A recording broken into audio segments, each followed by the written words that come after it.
tous. Allez, on se retrouve pour la guidance pour aujourd'hui jeudi. Aujourd'hui, je vais faire une guidance donc pour les flammes jumelles où je pense que je vais en profiter pour rappeler certaines petites notions qui sont très importantes pour l'avancement de ce lien. La première carte que l'on a aujourd'hui, c'est la surveillance. Voilà. Alors, la surveillance se passe en général quand on a des périodes de coupure, des périodes de coupure de contact totale ou des coupures de contact épisodiques. Voyez, donc vous pouvez avoir votre hôte qui se tient au courant de vos faits et gestes par le biais d'amis communs ou par les réseaux sociaux, ça peut arriver. En tout cas, si vous remarquez que l'autre fait ça, ça veut dire qu'il faut que vous retourniez vers vous et voir que vous faites peut-être la même chose. Donc, se tenir au courant, si l'autre va bien, si on a l'occasion, si on tombe sur quelqu'un qu'il connaît, etc., il n'y a pas de souci. Mais par contre, le faire sciemment, chercher à savoir ce qu'il fait, chercher où il est, chercher à connaître sa vie, etc., eh bien, c'est se mettre des bâtons dans les roues pour l'avancement de sa relation. Parce que ça va venir cristalliser chez celui qui surveille des craintes, des angoisses, des peurs, parce qu'on va faire des suppositions sur ce que l'on voit, sur ce que l'on entend, qui ne doivent pas avoir lieu d'être, parce que les trois quarts du temps, on suppose très mal. Donc, ça fait que retarder les contacts entre vous, parce que ça vous empêche du coup d'avancer de votre côté pour revenir ensuite l'un vers l'autre. Quand il y a des périodes de séparation comme ça, s'il y a séparation, c'est que doit y avoir séparation. C'est-à-dire qu'on reste chacun de son côté. Ça veut dire aussi, si on fait ça, c'est qu'on n'est pas centré sur soi. Et ça, c'est un des principes fondamentaux pour avancer. On n'est plus centré sur soi, on est décentré parce qu'on est centré sur l'autre, au lieu de vivre sa propre vie. Voyez. Donc le but ici, c'est de faire confiance à l'autre, de vous faire confiance également, de poser des énergies positives sur votre relation. Sinon, en le surveillant, on pose des énergies négatives puisqu'on fait tout un tas de suppositions qui sont, je vous dis, la plupart du temps, c'est des suppositions erronées. Donc, dans les phases de séparation ou dans les phases d'éloignement, chacun vit ce qu'il a à vivre de son côté pour évoluer vers une future réconciliation. Vous voyez ? Alors, on va voir la suite. Donc ça, il faut faire attention à ça. Parce que s'il y a des choses dont on n'est pas au courant, même si on brûle d'envie de le savoir, il ne faut pas forcer les choses, parce que si on n'est pas au courant, c'est peut-être qu'on ne doit pas être au courant. Vous voyez, il y a des choses qui sont... C'est voulu, hein, qu'elles soient cachées, ces choses. Donc, il ne faut pas forcer le... Alors, attendez, je vous mets bien, voilà. Il ne faut pas forcer pour aller chercher des renseignements qu'on n'a pas à savoir. Pour aller fouiller dans la vie de l'autre, par le biais d'amis, par le biais de... Voilà... l'espionnage sur les réseaux, demander à ses parents, à sa sœur, etc. Alors, on a ici la purification comme carte principale. Donc oui, c'est ça, hein, les périodes de séparation, comme ça, sont des occasions pour l'un et l'autre de purifier, de se purifier, de purifier sa vie.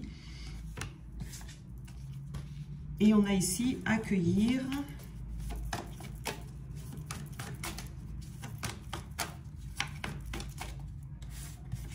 et on a l'attraction. Alors, vous les voyez, je vais prendre d'autres cartes ici. Un complément d'information. On a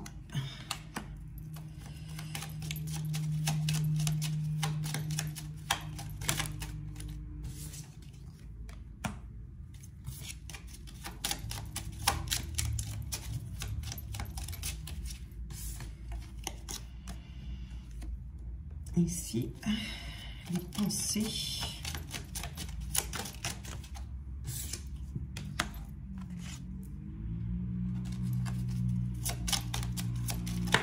Hop là. Et ici, cette carte du docteur. Alors, on va commencer ici. Donc, la carte de la purification et la carte du penseur. Alors, la purification, donc, c'est très souvent, se passe très souvent pendant les périodes de séparation. En tout cas, c'est dans cette période-là qu'elles sont le plus efficaces. En tout cas, vous voyez, ces périodes-là.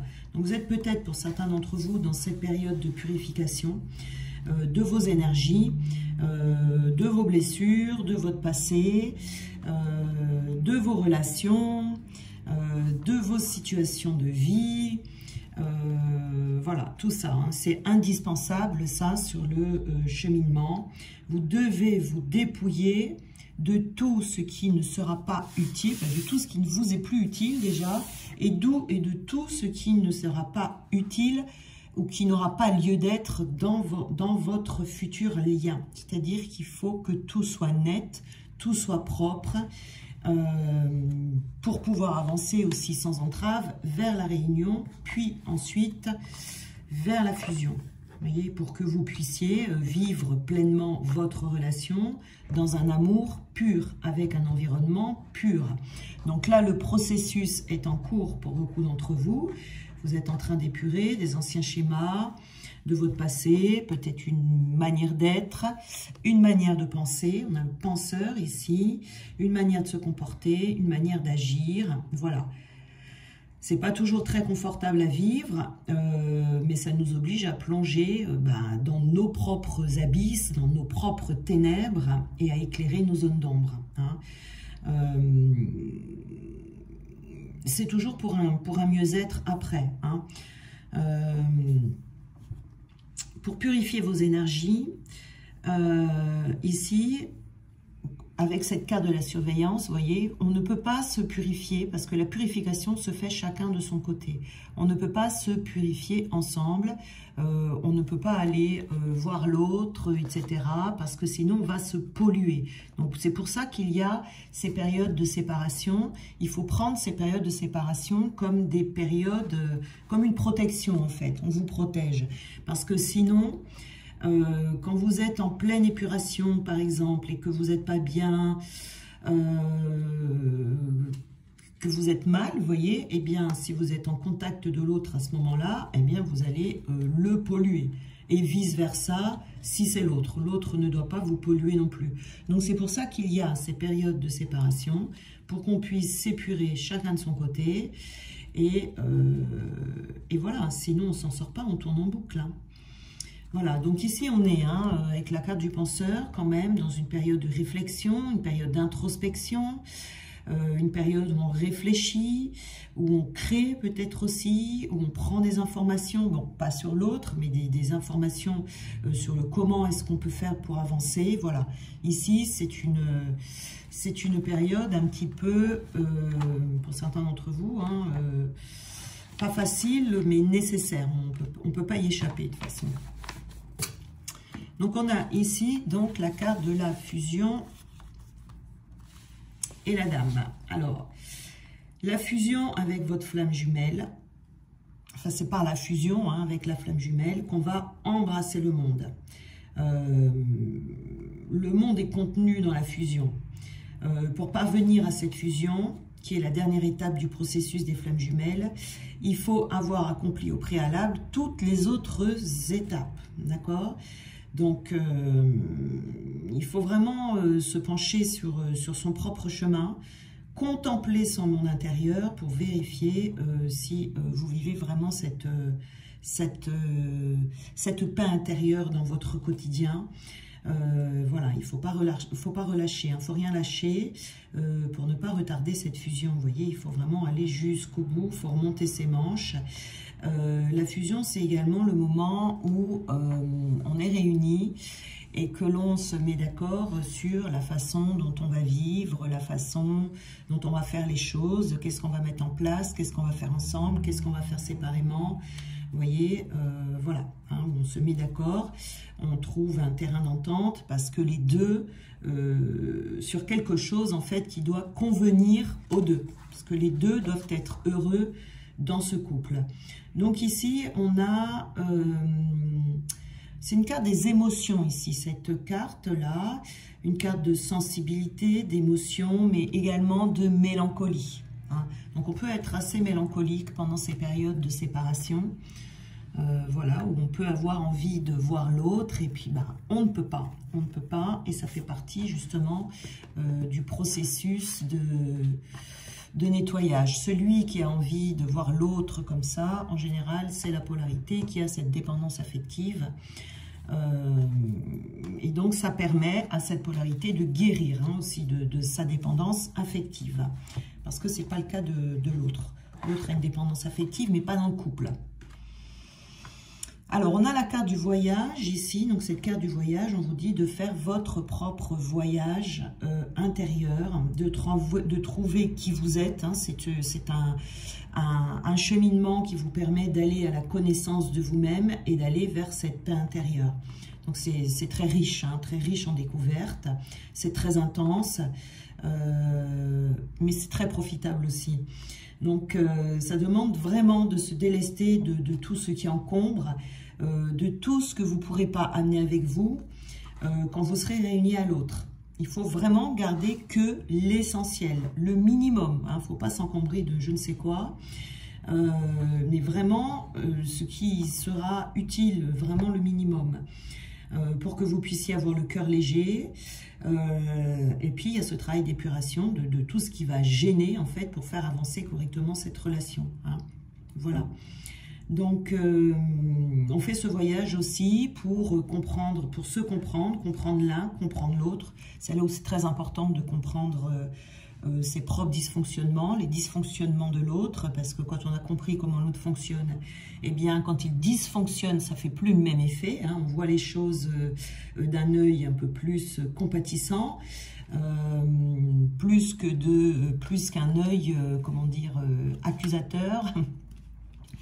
Voilà, et on a cette carte.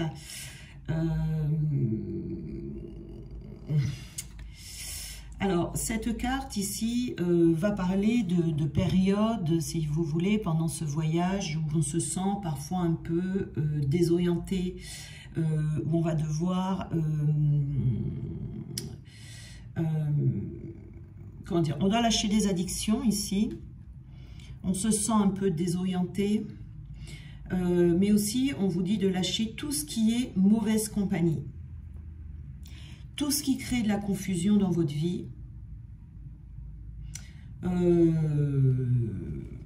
tout ce qui... On peut être ici dans une période un peu de perte de contrôle, vous voyez, parce qu'à un moment donné, et ça c'est commun à toutes les flammes jumelles, à un moment donné dans votre vie, vous allez voir votre vie qui s'écroule comme un château de cartes et vous n'aurez plus aucun contrôle sur votre vie. C'est-à-dire que, sauf pour ceux qui ont précompensé, hein, mais en général, quand l'autre arrive, votre vie s'écroule. Et vous n'avez que vos yeux pour pleurer, en fait, parce que vous ne pouvez pas retenir les choses.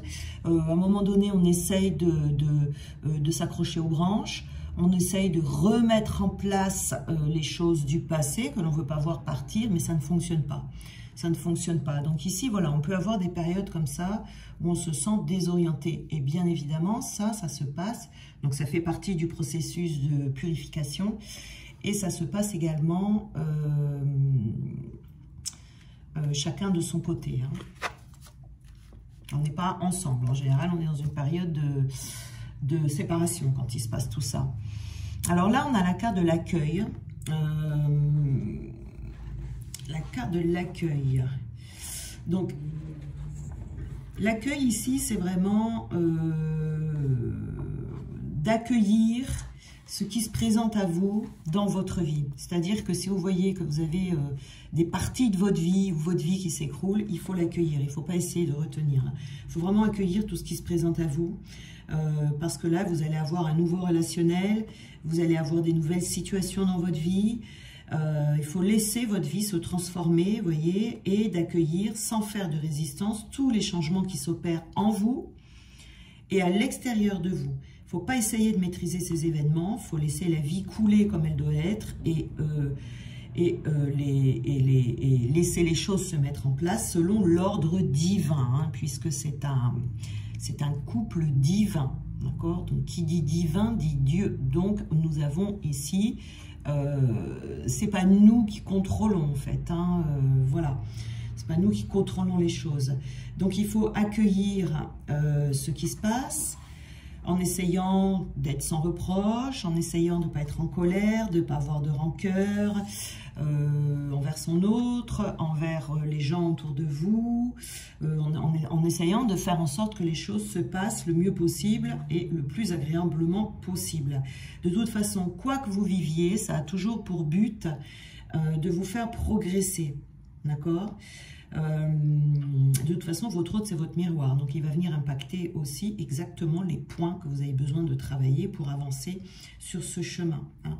Donc, il faut tout accueillir ici, tout accepter dans ce processus de transformation. Tout a un but bien précis, même si parfois on ne comprend pas tout de suite, on est plutôt même dans l'incompréhension, ou même si on a des réticences, ce qui est tout à fait normal sur le moment. Les énergies se libèrent, les événements se mettent en place pour vous rapprocher l'un de l'autre. Voilà. Accueillir, pas faire de résistance, ça ne veut pas dire non plus abandonner. On n'abandonne pas non plus l'autre. Ça ne veut pas dire subir et être passif non plus. Il faut accompagner le mouvement en étant quand même dans l'action. Donc c'est accueillir ce qui est, ne pas lutter, mais accompagner activement le mouvement qui se met en place. Si on fait de la résistance et qu'on reste dans l'immobilisme, eh bien, on prend le risque de s'infliger encore plus de souffrance que ce qu'il y a déjà. Vous voyez? Donc ici, c'est important. C'est très important. C'est aussi accueillir l'autre. Il y a une préparation aussi ici qui est faite pour que l'on puisse accueillir l'autre quand ce sera le moment.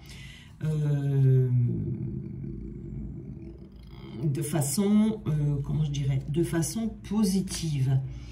Alors, attendez, là, alors, il y a quelque chose aussi qui dysfonctionne. Ok, il y a quelque chose qui dysfonctionne aussi, qui est important de savoir dans le relationnel, en fait, dans ce couple.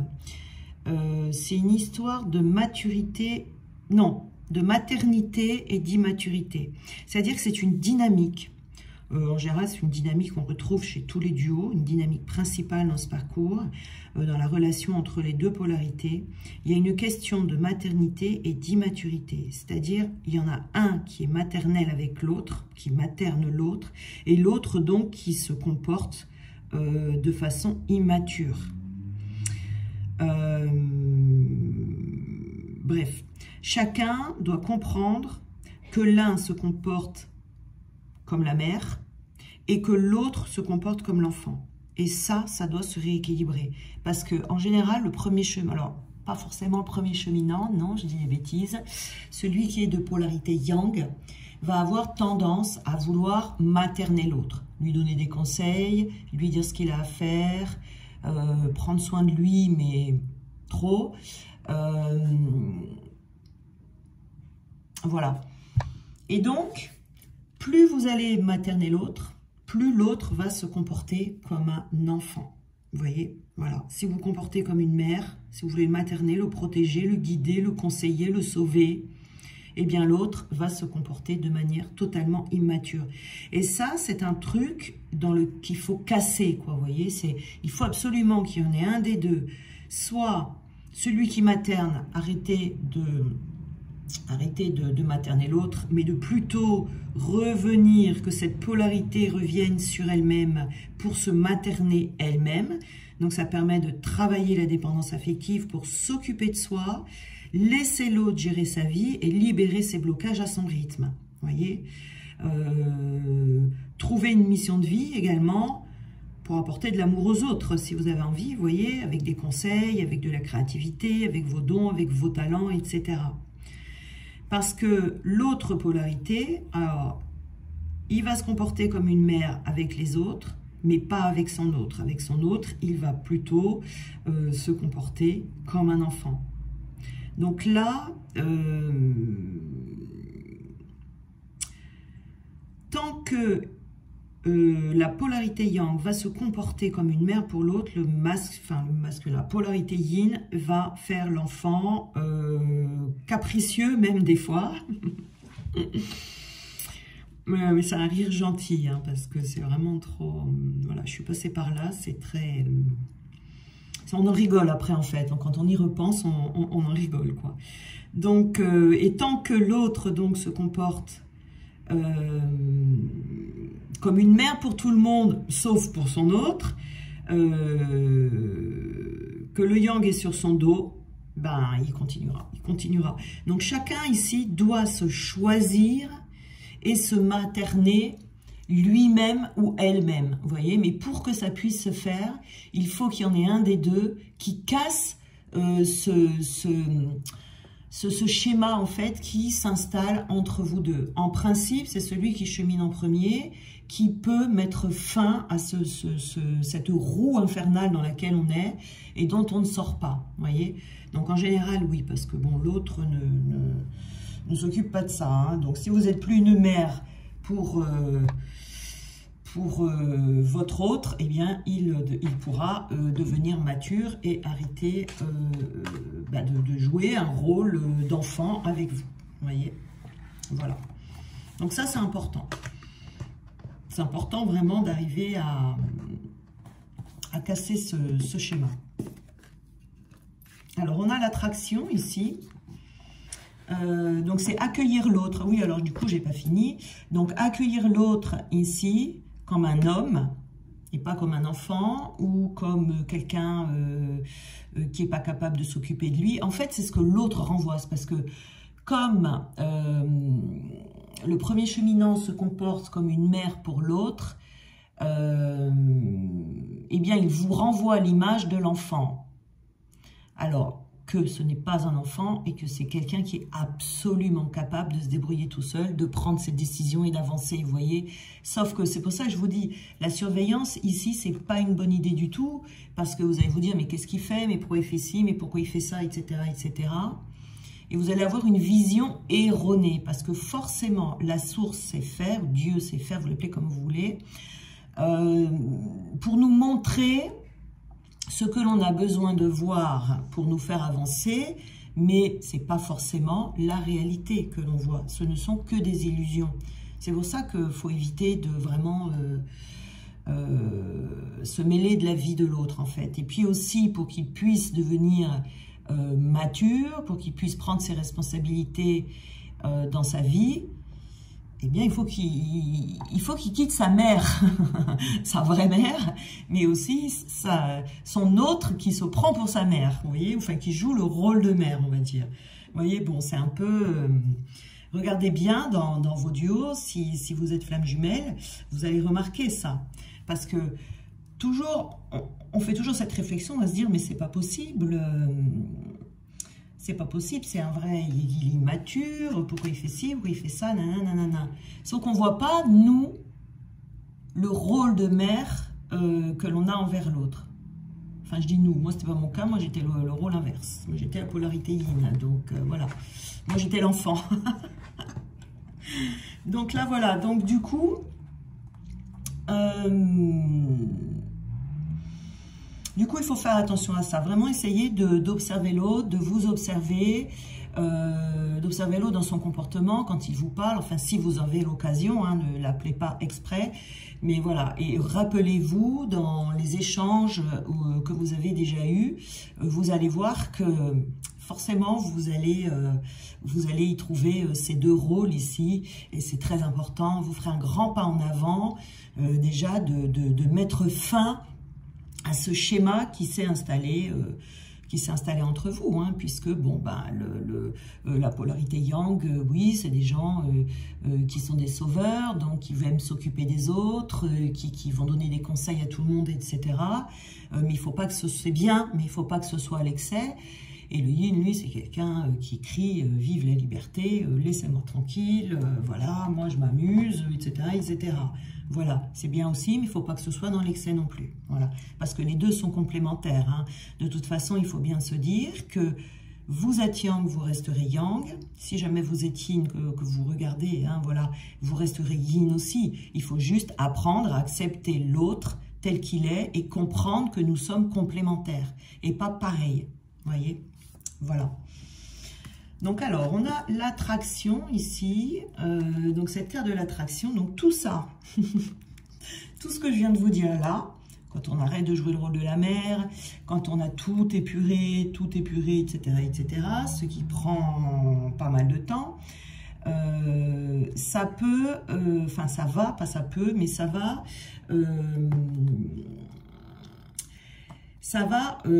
attirer l'autre à vous. Parce que la loi d'attraction, elle est puissante. Et si vous mettez bien en place tout ce qu'il y a là, si vous laissez l'autre faire ce qu'il a à faire de son côté, que vous occupez de vous, que vous purifiez toute votre vie entière, que vous n'êtes plus une mère pour lui, que vous ne surveillez plus ce qu'il fait, que vous le laissez faire ce qu'il a à faire de son côté, eh bien, ça va enclencher l'attraction qui va vous attirer l'un vers l'autre. Donc l'autre à ce moment-là revient. Donc, pour certains, il y a des réunions et pour d'autres, ce sont des retrouvailles. Hein, voilà, parce qu'on ne reste pas séparés pendant tout le parcours. Hein. Donc ici, ça va y avoir effectivement des répercussions positives sur votre lien. Hein. Vous allez l'attirer à vous au fur et à mesure que vous allez vibrer votre authenticité. Vous voyez ? Donc il faut vraiment faire attention de toujours rester dans des énergies positives pour concrétiser tout ce qu'il y a de meilleur dans votre vie, faire avancer votre relation de façon significative. Hein, voilà, et vous ressentirez l'un et l'autre cette forte attraction. C'est vraiment, voilà, il faut faire très très attention. Il ne faut pas être focalisé sur l'autre, il ne faut pas être décentré, il faut vraiment être centré sur soi. Il faut faire très attention également, il faut toujours être conscient à ce que l'on fait, où est-ce que l'on va, à ce que l'on dit, à ce qu'on met en place, etc. Ça, c'est les solutions, hein, cette carte-là. C'est la solution, tout ça, pour attirer l'autre à vous. Faire attention à tout ça, vous voyez, par exemple, faire attention à votre relationnel. Il faut qu'il n'y ait rien de négatif, en fait, dans votre vie. Il faut que vous repoussiez tout ce qu'il y a de négatif, tout ce qui vous saoule, tout ce qui est pas bon pour vous, tout ce qui est... tout ça, il y a vraiment un gros ménage qui se fait dans la vie des uns et des autres, hein, et ça va très en profondeur, même dans le matériel, si vous voulez. C'est pour ceux qui ont été mariés, qui ont vécu en couple, donc bien évidemment il faut quitter son mari, son conjoint, sa femme, etc. Parce que dans la relation de flamme jumelle, c'est hors de question d'être un amant, on est un mari ou une femme, mais pas un amant ou une maîtresse. Ça, c'est pas possible. Et aussi de se débarrasser de tout ce qui a un lien avec l'autre. Pour moi, c'est aller jusqu'à la petite cuillère. Hein. C'est, voilà, plus rien. Fin de parcours, j'ai plus rien. Rien du tout. Et soit j'ai perdu, soit j'ai cassé, soit j'ai pas pu emporter, soit, enfin voilà. Et il faut vraiment tout purifier, quoi. Le relationnel, c'est pareil. En général, quand on arrive à la fin de parcours, on n'a plus du tout le même relationnel. On perd tous les gens qu'on connaissait pour en rencontrer des nouveaux. C'est vraiment un travail d'épuration totale. Voilà. Alors, je vais prendre une autre carte. Là-bas, alors j'avais oublié de me les approcher.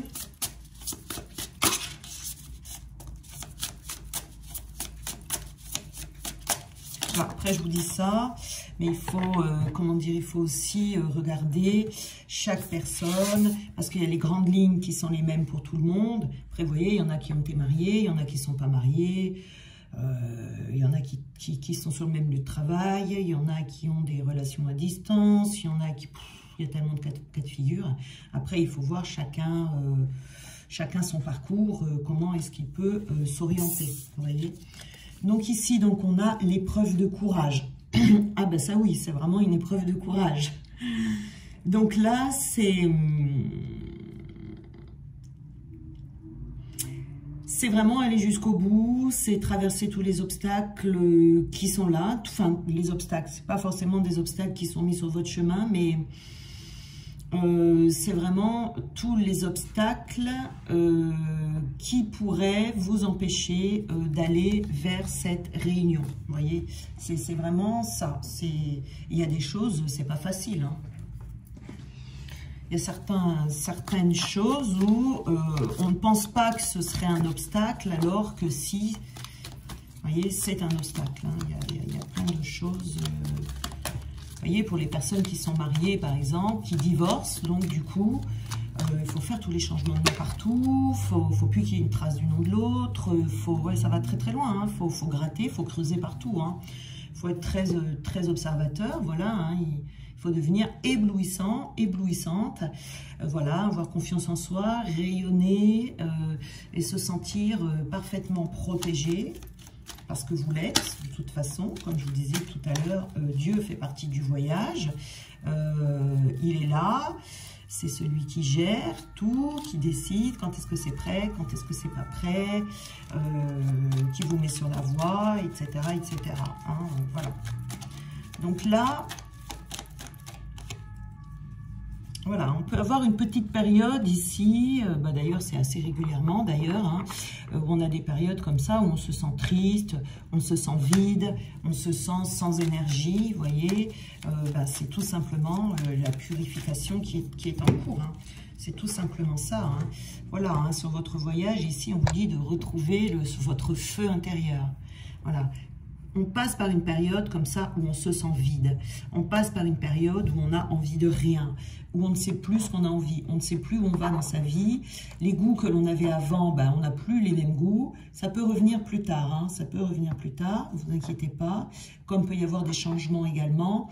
Mais en général, on se retrouve dans une période où on ne sait plus, hein, on ne sait plus qui on est, on ne sait plus ce qu'on fait là, on ne sait plus ce qu'on aime. Voilà, c'est un vide intérieur, comme il y a un vide extérieur qui se met en place dans votre vie. Et là, il faut retrouver ce côté passionné, retrouver peut-être des passions et surtout ce feu intérieur qui va s'installer petit à petit à la place du vide, tout en étant fidèle à soi-même, hein. Ça, c'est l'authenticité qui est très importante.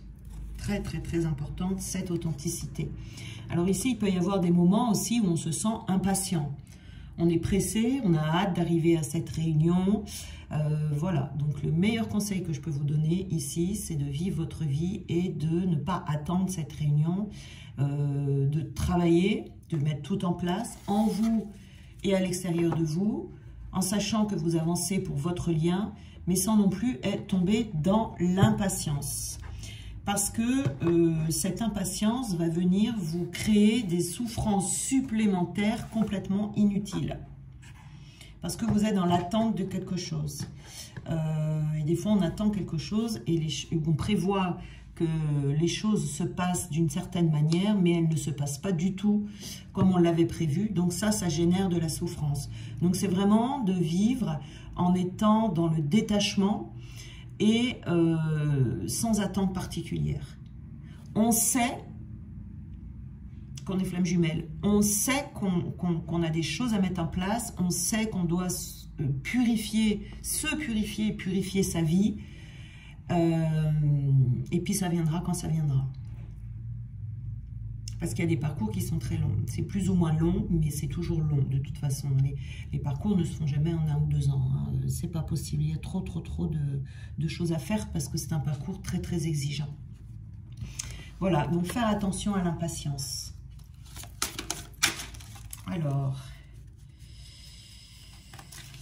Alors on a ici, la véritable guérison opère lorsque je me donne la permission de sentir quels en sont les sentiments déclencheurs. Donc on nous parle bien de guérison. On a ici l'unité et ma vraie nature. Eh oui, surtout pour une flamme jumelle. Alors, Lorsque je suis connectée à ma joie en conscience, j'attire le soutien de l'univers. Voilà, retrouver la joie, vous voyez, après cette période de vide intérieur. Où pendant cette période, on n'est pas du tout dans la joie, mais ça revient, ça revient. Lorsque je me repose sur la certitude et la foi, je change ma manière de voir le monde. Voilà, gardez la foi. C'est un parcours de foi. C'est un parcours de foi. C'est un parcours de foi vis-à-vis de l'autre, mais c'est également un parcours de foi vis-à-vis de sa propre vie. C'est vraiment un parcours de foi. Croire, c'est vraiment être persuadé que vous n'êtes pas seul, quoi. C'est même pas en être persuadé, c'est le savoir, quoi. Savoir que vous n'êtes pas seul, parce que lorsque vous êtes flamme jumelle, vous êtes, je dirais, encore plus guidé qu'une autre personne, parce que c'est très, très, très exigeant, ce parcours, vous voyez, c'est-à-dire que vous devez aller dans une direction. Si jamais vous décentrez ou vous prenez un mauvais voie, on va vite vous remettre dans la bonne voie, et assez rapidement pour vous permettre de ne pas prendre trop de retard. Voilà. Donc ici, eh bien, je pense que pour certains, il y a vraiment une période d'épuration qui est en cours ou qui va pas tarder s'enclencher pour certains. Voilà. Ben, je vous souhaite un très bon jeudi et on se retrouve demain pour la guidance du week-end.